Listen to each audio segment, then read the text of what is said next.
Hello ಎಲ್ಲರಿಗೂ ನಮಸ್ಕಾರ. ನಮ್ಮ ಹೊಸ ವಿಡಿಯೋಗೆ ನಿಮ್ಮೆಲ್ಲರಿಗೂ ಸ್ವಾಗತ. ಇವತ್ತಿನ ನಮ್ಮ ವಿಡಿಯೋ ಏನಂದ್ರೆ ನಾವು ಕೋಜಿಕೋಡ್ಗೆ ಹೋಗ್ತಾ ಇದೀವಿ. ಕೋಜಿಕೋಡ್ ನಮ್ಮ ಕಡೆ ಹೋಗ್ತಾ ಇರೋದು. ಅಲ್ಲಿ ಕ್ರಿಸ್ ಅನ್ನು ಒಬ್ರು ಮೇಡಮ್ ಇದ್ದಾರೆ. ಅವರು ತೆಂಗಿನಕಾಯಿನ ಬಲ್ಕ್ ಆಗಿ ಡ್ರೈಯರ್ ಯೂಸ್ ಮಾಡಿ ಒಣಗಿಸಿ ಅದನ್ನ ಗಾಣದಲ್ಲಿ ಆಡಿಸಿ ಕೊಬ್ಬರಿ ಎಣ್ಣೆ ಮಾಡ್ತಾರೆ. ಬನ್ನಿ ಈಗ ಮೇಡಮ್ ಹತ್ರ ಹೋಗೋಣ. ಮೇಡಮ್ ನಮಸ್ಕಾರ. ನಮಸ್ಕಾರ. ಮೇಡಮ್, ಈ ಬಿಸ್ನೆಸ್ ಶುರು ಮಾಡಿ ಎಷ್ಟು ದಿನ ಆಯ್ತು? 2 ವರ್ಷ ಆಯ್ತು. 2 ವರ್ಷ ಆಗ್ತಾ ಬಂತು. ಸರಿ ಮೇಡಮ್, ನಿಮ್ ಕೊಬ್ಬರಿ ಎಣ್ಣೆ ಹೆಸರೇನು? ನಿವಾ ಡ್ರಾಪ್ಸ್. ಇದರಲ್ಲಿ ಯಾವ ತರಹದ ಎಣ್ಣೆಗಳಿವೆ? ಗಾಣದ್ದು ಮತ್ತೆ ಎಕ್ಸ್ಪೆಲ್ಲರ್. ಗಾಣದಲ್ಲಿ ಆಡಿಸಿದ್ದು ಮತ್ತೆ ಎಕ್ಸ್ಪೆಲ್ಲರ್ ನಲ್ಲಿ ಆಡಿಸಿದ್ದು. ಇವೆರಡರ ನಡುವೆ ಇರೋ ವ್ಯತ್ಯಾಸ ಏನು? ಈ ಎರಡು ಎಣ್ಣೆಗಳ ನಡುವೆ ಇರೋ ವ್ಯತ್ಯಾಸ? ಎಕ್ಸ್ಪೆಲ್ಲರ್ ನಲ್ಲಿ ಎಣ್ಣೆ Expeller ನಲ್ಲಿ. ಚೆನ್ನಾಗಿ ಬಿಸಿ ಆಗುತ್ತದೆ, ಆದರೆ ಗಾಣದ ಎಣ್ಣೆ ಅಷ್ಟೊಂದು ಬಿಸಿ ಆಗುವುದಿಲ್ಲ. ಬಿಸಿ ಆಗಲ್ಲ. ಹಾಗಾಗಿ ಆ ಗಾಣದ ಎಣ್ಣೆ ಬೆಲೆಯಲ್ಲಿ ಸ್ವಲ್ಪ ವ್ಯತ್ಯಾಸ ಇರುತ್ತೆ ಅನ್ಸುತ್ತೆ. ಬೇರೆ ವ್ಯತ್ಯಾಸನೂ ಇರುತ್ತೆ, ಮತ್ತೆ ಅದರಲ್ಲಿ ಕೊಬ್ಬಿನಂಶ ಜಾಸ್ತಿ ಇರುತ್ತೆ. ಎಕ್ಸ್ಪೆಲ್ಲರ್ ಕೊಬ್ಬು ಅಧಿಕ. ಕೊಬ್ಬಿನಂಶ ಈಗ- ಜಾಸ್ತಿ. ಕೊಬ್ಬಿನಂಶ ಜಾಸ್ತಿ ಅಂದ್ರೆ ಆ ತರದ್ದಲ್ಲ. ಕೊಲೆಸ್ಟ್ರಾಲ್ ಕೊಬ್ಬಲ್ಲ, ಹಾ, ಎಣ್ಣೆಯ ವಿಸ್ಕಾಸಿಟಿ ಜಾಸ್ತಿ ಇರುತ್ತೆ. ಜಾಸ್ತಿ ಇರುತ್ತೆ. ಓಕೆ. ಬೇರೆ ಎಣ್ಣೆ 2 ಸ್ಪೂನ್ ಬಳಸೋ ಕಡೆ ಇದು ನಮಗೆ 1 ಸ್ಪೂನ್ ಸಾಕಾಗುತ್ತೆ. ಗಾಣದ ಎಣ್ಣೆ ಆದ್ರೆ ಒಂದು ಸ್ಪೂನ್ ಬಳಸಿದ್ರೆ ಸಾಕು. ಸರಿ ಮೇಡಮ್, ಇಲ್ಲಿ ತೆಂಗಿನಕಾಯಿ ಒಣಗಿಸೋಕೆ ಯಾವ ಡ್ರೈಯರ್ ಬಳಸ್ತೀರಿ? ಎಲೆಕ್ಟ್ರಿಕ್ ರೈ ಎಲೆಕ್ಟ್ರಿಕ್ ಡ್ರೈಯರ್ ಬಳಸ್ತೀರಿ. ಮೇಡಮ್, ಒಟ್ಟು ಎಷ್ಟು ಡ್ರೈಯರ್ ಮಷಿನ್ ತಗೊಂಡಿದ್ದೀರಿ? 4 ಡ್ರೈಯರ್ ತಗೊಂಡಿದ್ದೀರಿ. ಮೊದಲು 2 ಟ್ರೈ ಟೈಪ್ ತಗೊಂಡಿದ್ದೀರಿ ಅಂತ ಅನ್ಸುತ್ತೆ.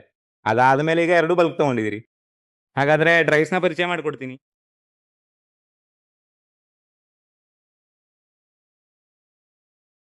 ಇಲ್ಲ ಅಲ್ವಾ ಬಲ್ಕ್ ಡ್ರೈವ್ಸ್ ಬರೋದು ಇಲ್ಲ ಅಲ್ವಾ? ಇವೆರಡು ಬಲ್ಕ್, ಇವೆರಡು ಬ್ರೇಕ್. ಇಲ್ಲಿ ನೀವು 2 ಬಲ್ಕ್ ಡ್ರೈವರ್ಸ್ ನ ನೋಡಬಹುದು. 2 ಬಲ್ಕ್ ಡ್ರೈವ್ಸ್ ಕಾಣಿಸ್ತಿದೆ. ಮೇಡಮ್ ಟೋಟಲ್ ಆಗಿ 4 ಡ್ರೈಯರ್ ಗಳನ್ನ ಯೂಸ್ ಮಾಡ್ತಾರೆ. ಇದನ್ನ ನೀವು ಇಲ್ಲಿ ನೋಡಬಹುದು. ಇದು ಬಲ್ಕ್ ಡ್ರೈಯರ್ ನ ಒಳಗಿನ ಭಾಗ. ಇದರಲ್ಲಿ ಟೋಟಲ್ ಆಗಿ ಸುಮಾರು 1000 ತೆಂಗಿನಕಾಯಿಗಳನ್ನ ಒಣಗಿಸಬಹುದು. ಇದರಲ್ಲಿರೋ ತೆಂಗಿನಕಾಯಿ ಚಿಪ್ಪು ಬಿಡಿಸೋದಕ್ಕೆ ಬಂದಿದೆ. ಅದಕ್ಕೆ ಅವರು ಚಿಪ್ಪು ಬಿಡಿಸೋಕೆ ತಗೊಂಡು ಹೋಗ್ತಿದ್ದಾರೆ. ಇಷ್ಟೊಂದು ಒಣಗೋದಕ್ಕೆ ಎಷ್ಟು ಗಂಟೆಗಳ ಕಾಲ ಸಮಯ ಬೇಕಾಗುತ್ತೆ? 13 ರಿಂದ 15 ಅವರ್ಸ್ ತಗೊಳುತ್ತೆ. 1000 ತೆಂಗಿನಕಾಯಿಗೆ ಇಷ್ಟಾಗೋಕೆ 13 ರಿಂದ 15 ಅವರ್ಸ್ ಬೇಕಾಗುತ್ತೆ. ಆಕ್ಚುಲಿ ಕೆಪಾಸಿಟಿ 900, ಆದ್ರೆ ನಾವು ಜಾಸ್ತಿ ಹಾಕ್ತಿದೀವಿ. ಫುಲ್ ಕೆಪಾಸಿಟಿ ಅಂದ್ರೆ ಹಾ. 1200 ವರೆಗೂ ಹಾಕಬಹುದು, ಆದ್ರೆ ನಾವು 1000 ಮಾತ್ರ ಹಾಕ್ತಿದೀವಿ. 1000 ಹಾಕ್ತೀವಿ. ಎಕ್ಸ್ಪೆಲ್ಲರ್ ಅದಕ್ಕೆ ಬರ್ಬೇಕಂದ್ರೆ 10 ರಿಂದ 12 ಅವರ್ಸ್ ಆಗ್ಬೇಕು. ಚಿಪ್ಪು ಬಿಡಿಸಿ ಮತ್ತೆ 10 ರಿಂದ 12 ಅವರ್ಸ್ ಒಣಗಿಸಬೇಕು. ಆಮೇಲೆ ಈ ಬಲ್ಕ್ ಡ್ರೈಯರ್ ಎಷ್ಟು ವ್ಯಾಟ್ಸ್ ಬರುತ್ತೆ? 5000 ವ್ಯಾಟ್ಸ್ 3 ಫೇಸ್ ಅಲ್ವಾ? ಅದೇ. ಹೌದು, 3 ಫೇಸ್. ಹಾಗೇನೆ ಇದು 3200. ಟ್ರೇಡರ್ಸ್ ಆದ್ರೆ ಎಷ್ಟು ಬರುತ್ತೆ? 3200. 3220 ಟ್ರೇಗೆ 3200 ವ್ಯಾಟ್ಸ್ ಬರುತ್ತೆ. ಇದು ಸಿಂಗಲ್ ಫೇಸಾ? ಹೌದು, ಸಿಂಗಲ್ ಫೇಸ್. ಇದು ಸಿಂಗಲ್ ಫೇಸ್ ನಲ್ಲೇ ಬರುತ್ತೆ.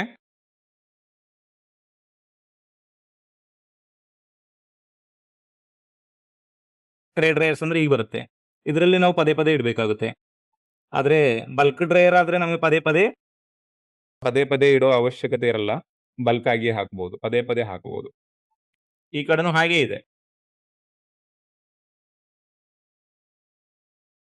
ಈ ಡ್ರೈಯರ್ ನಲ್ಲಿ ಒಟ್ಟು 500 ತೆಂಗಿನಕಾಯಿ ಅಲ್ವಾ? 450 ರಿಂದ 500 ತೆಂಗಿನಕಾಯಿ ಈ 20 ಟ್ರೇ ಡ್ರೈಯರ್ ನಲ್ಲಿ ಬರುತ್ತೆ.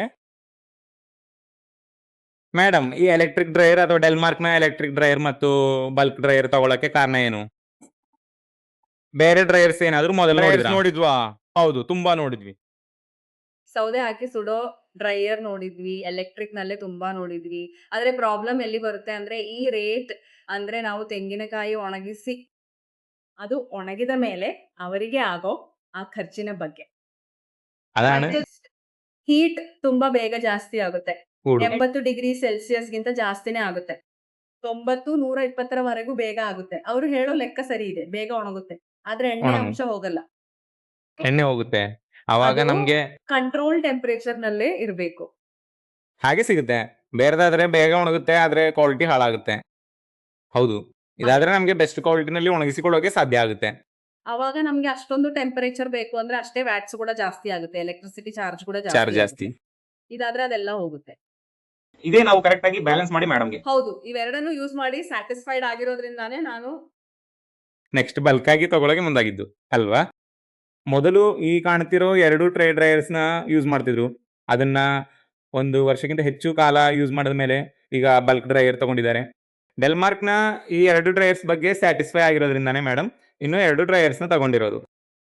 ಇನ್ನೊಂದು ವಿಷಯ ಅಂದ್ರೆ ಈ ಡ್ರೈಯರ್ ಬರೀ ತೆಂಗಿನಕಾಯಿ ಒಣಗಿಸಕ್ಕೆ ಅಷ್ಟೇ ಅಲ್ಲ, ಏಲಕ್ಕಿ ಮತ್ತೆ ಜಾಕಾಯಿ ಬೆಳೆಯೋ ರೈತರಿಗೂ ಇದು ಬೆಸ್ಟ್ ಡ್ರೈಯರ್ ಆಗಿದೆ. ಏನು ಒಣಗಿಸಬಹುದು. ಎಲ್ಲವನ್ನು ಒಣಗಿಸಬಹುದು.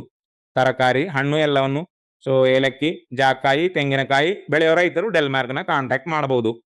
ಆಮೇಲೆ ಇವರ ಹತ್ರ ಡ್ರೈಯರ್ಗೆ ಬೇರೆ ಬೇರೆ ತರಹದ ಸಬ್ಸಿಡಿಗಳು ಕೂಡ ಅವೈಲಬಲ್ ಇವೆ. ನೀವು ಸಬ್ಸಿಡಿ ಪಡ್ಕೊಳ್ಳೋಕೆ ಅರ್ಹರಾಗಿದ್ರೆ ನಿಮಗೂ ಅದು ಸಿಗುತ್ತೆ. ಸರಿ ಮೇಡಮ್, ಹಾಗಿದ್ರೆ ದಿನಕ್ಕೆ ಎಷ್ಟು ತೆಂಗಿನಕಾಯಿ ಇಲ್ಲಿ ರೆಡಿ ಮಾಡ್ತೀರಾ? ನಾವೀಗ ಫುಲ್ ಕೆಪಾಸಿಟಿಲಿ ರನ್ ಮಾಡ್ತಿಲ್ಲ. ಈಗ ಫುಲ್ ಕೆಪಾಸಿಟರ್ ನಾವು ಯೂಸ್ ಮಾಡ್ತಾ ಇಲ್ಲ. ಕೆಪಾಸಿಟಿ 1 ಟನ್ ಇದೆ, ಆದ್ರೆ ನಾವಿನ್ನೂ ಅಷ್ಟು ಮಾಡ್ತಿಲ್ಲ. ನಾವೀಗ ಬೆಳಿಗ್ಗೆ 9 ರಿಂದ ಸಂಜೆ 6 ಗಂಟೆವರೆಗೆ ಹೌದಾ? ಮಾತ್ರ ರನ್ ಮಾಡ್ತೀವಿ. ಇದರಲ್ಲಿ ಕೊಬ್ಬರಿ ಮಾತ್ರ ಮಾಡ್ತಿದೀವಿ. ಗಾಣದಲ್ಲೇ ಅಲ್ವಾ? ಗಾಣದಲ್ಲಿ ಬರೀ 2 ಕ್ವಿಂಟಾಲ್ಸ್ ಅಷ್ಟೇ ಆಡ್ತೀವಿ. ದಿನಕ್ಕೆ 2 ಕ್ವಿಂಟಾಲ್. ನಾವು ಟೋಟಲ್ 7 ಕ್ವಿಂಟಾಲ್ ಮಾಡ್ತೀವಿ. ಸರ್, ಅಂದ್ರೆ ಒಂದು ತೆಂಗಿನಕಾಯಿ ಒಣಗಿಸೋಕೆ ನಮಗೆ ಎಷ್ಟು ಖರ್ಚು ಬರುತ್ತೆ ಅಂತ ಹೇಳ್ತೀರಾ? 50 ಪೈಸೆಗಿಂತ ಕಡಿಮೆ ಇತ್ತು. ಒಂದು ಕಿಲೋ ತೆಂಗಿನಕಾಯಿ ಒಣಗಿಸೋಕೆ 50 ಪೈಸೆಗಿಂತ ಕಡಿಮೆ ಖರ್ಚಾಗುತ್ತೆ. ಸೊ ಅದನ್ನ ಕ್ಯಾಲ್ಕುಲೇಟ್ ಮಾಡಬಹುದು. ಅದರಲ್ಲಿ ಎಷ್ಟು ಕಿಲೋ ಕಟ್ ಅಂತ? ಆಫ್ ಇರೋದ್ರಿಂದ ಮಷೀನ್ ನಲ್ಲಿ ಕಟ್ ಆಫ್ ಇರೋದ್ರಿಂದ ಎಲೆಕ್ಟ್ರಿಸಿಟಿ ಕನ್ಸಂಪ್ಷನ್ ಕಡಿಮೆ ಪರವಾಗಿಲ್ಲ. ಇರುತ್ತೆ. ಇದು ಫುಲ್ ಟೈಮ್ ಜಾಸ್ತಿ ಆಗಲ್ಲ. ಒಂದು ದಿನಕ್ಕೆ ಎಷ್ಟು ಕಿಲೋ ತೆಂಗಿನಕಾಯಿನ ಒಣಗಿಸ್ತೀರಿ ಮತ್ತೆ ಎಷ್ಟು ಆಡಿಸ್ತೀರಿ ಅಂತ ಹೇಳ್ತೀರಾ? ನಮ್ಮ ಎಲ್ಲಾ ಡ್ರೈಯರ್ ನಲ್ಲೂ ಸೇರಿ 3000 ತೆಂಗಿನಕಾಯಿ. ಒಂದು ದಿನಕ್ಕೆ ಒಣಗಿಸಬಹುದು. 3000 ತೆಂಗಿನಕಾಯಿ ಅಂದ್ರೆ ಸುಮಾರು ಒಂದು ಸುಮಾರು 1 ಟನ್ ಅಷ್ಟು ಆಡಿಸ್ತೀವಿ.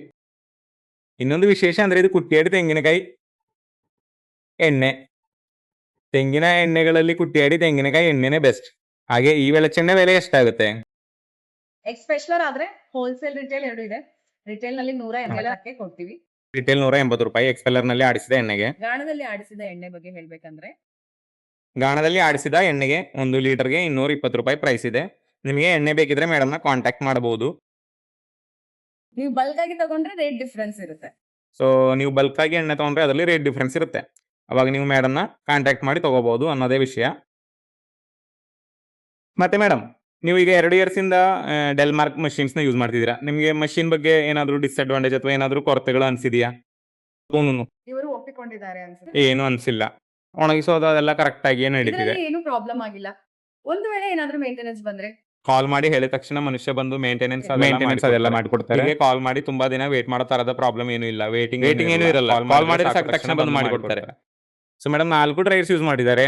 ಹಾಗಾಗಿ ಆ 4 ಡ್ರೈಯರ್ಸ್ ಬೆಲೆ ಎಷ್ಟಿರಬಹುದು ಅಂತ ತಿಳ್ಕೊಳ್ಳೋಕೆ ನಿಮ್ಗೆ ಇಂಟ್ರೆಸ್ಟ್ ಇರುತ್ತೆ. ಮೇಡಮ್, ನೀವೇ ಹೇಳಿ, ಡ್ರೈಯರ್ಸ್ಗೆ ಎಷ್ಟೆಲ್ಲ ಬೆಲೆ ಇತ್ತು? ಡ್ರೈಯರ್ ತಗೊಂಡು 1 ವರ್ಷದ ಮೇಲೆ ಆಯ್ತು. ಅಂದ್ರೆ 1.5 ವರ್ಷ ಆಗ್ತಾ ಬಂತು. ಅವಾಗ 2ಕ್ಕೂ ಸೇರಿ GST ಸೇರಿಸಿ 2.5 ಲಕ್ಷ ಒಳಗಡೆನೆ ಬಂದಿದೆ. GST ಸೇರಿ 2ಕ್ಕೂ ಸೇರಿ 2 ಲಕ್ಷ ಒಳಗಡೆನೆ ಬಂದಿದೆ. ಅಂದ್ರೆ ಇವಾಗ 20, 2.30 ಆತರ ಏನೋ 2.20 2.30 ಅನ್ನೋದು 1.5 ಇಯರ್ ಮುಂಚೆ ಇದ್ದಿದ್ದು. ಇವಾಗ ರೇಟ್ ಸ್ವಲ್ಪ ಚೇಂಜ್ ಇರಬಹುದು. ಬಲ್ಕ್ ಡ್ರೈಯರ್ಗೆ ಎಷ್ಟು ಕಾಸ್ಟ್ ಆಯ್ತು? ಇದು 1 ಲಕ್ಷ ಮೇಲೆ ಆಗುತ್ತೆ. ಒಂದಕ್ಕೆ 1 ಲಕ್ಷ ಪ್ಲಸ್ GST. ಸೊ ಇದಿಷ್ಟು ಇದರ ಪ್ರೈಸ್ ಡೀಟೇಲ್ಸ್. ನಿಮಗೆ ಡ್ರೈಯರ್ ಬಗ್ಗೆ ತಿಳ್ಕೊಳ್ಳೋ ಆಸಕ್ತಿ ಇದ್ರೆ ನಂಬರ್ನ ನಾನು ವಿಡಿಯೋದಲ್ಲಿ ಕೊಡ್ತೀನಿ. ಹಾಗೆ ಡಿಸ್ಕ್ರಿಪ್ಷನ್ ಬಾಕ್ಸ್ ನಲ್ಲೂ ಇರುತ್ತೆ. ನೀವು ಅವ್ರನ್ನ ಕಾಂಟ್ಯಾಕ್ಟ್ ಮಾಡಬಹುದು. ಒಳ್ಳೆ ವಿಡಿಯೋ ಜೊತೆ ಮತ್ತೆ ಸಿಗೋಣ. ಅಲ್ಲಿ